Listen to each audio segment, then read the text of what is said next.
ឆ្មាម្នាក់នេះគឺឈ្មោះថាដារ៉ូគឺជាបុរសម្នាក់ដែលចូលចិត្តងើបពីព្រលឹមងូតទឹកដុសធ្មេញហាត់ប្រាណនិងថែសុខភាពជានិច្ចពេលព្រឹកឡើងគាត់តែងតែហាត់ប្រាណជាមួយប្រពន្ធដ៏សែនកាមាប់របស់គាត់នេះឯងគាត់មិនសូវពេញចិត្តប្រពន្ធគាត់ទេព្រោះប្រពន្ធគាត់ថតកាពីងកប៉ោងអញ្ចឹងឯងធ្វើឲ្យគាត់ទៅណាទៅណីខ្មាស់គេជាខ្លាំងតែម្ដងពេលមួយគាត់ក៏មានគំនិតនឹកឃើញគំនិតអាក្រក់មួយចង់កំចាត់ប្រពន្ធគាត់ចេញពីជីវិតហើយនឹងយកលុយពីអ៊ីនស៊ឺរ៉ែនរបស់ប្រពន្ធគាត់តែម្ដង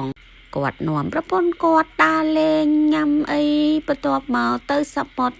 ចាប់ប្រពន្ធទាញទម្លាក់ទឹកតែម្ដងប្រពន្ធគាត់ភ័យជាខ្លាំងស្រែកឆោឡោពេញនឹងពេលនោះហើយប្តីគាត់ឃើញប្រពន្ធគាត់ស្លាប់ក៏ទេទៅ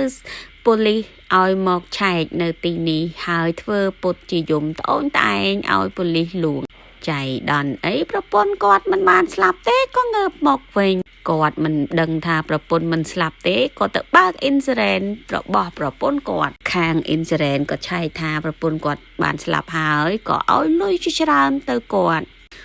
សប្បាយចិត្តជាខ្លាំងបានប្រពន្ធនៅសែនអាក្រក់ចេញពីជីវិតហើយបានទាំងលុយទៀត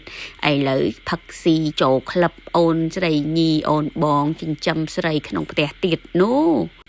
ចៃដន្យអីប្រពន្ធគាត់បានមកវិញវាយទាំងប្តីវាយទាំងស្រីចាត់ការទាំងអស់វាយប្តីចូលពេទ្យហើយឲ្យពេទ្យកាត់អេករបស់ប្តីចោលទៀតប្រុសខូចតតែអញ្ចឹងមើលទៅ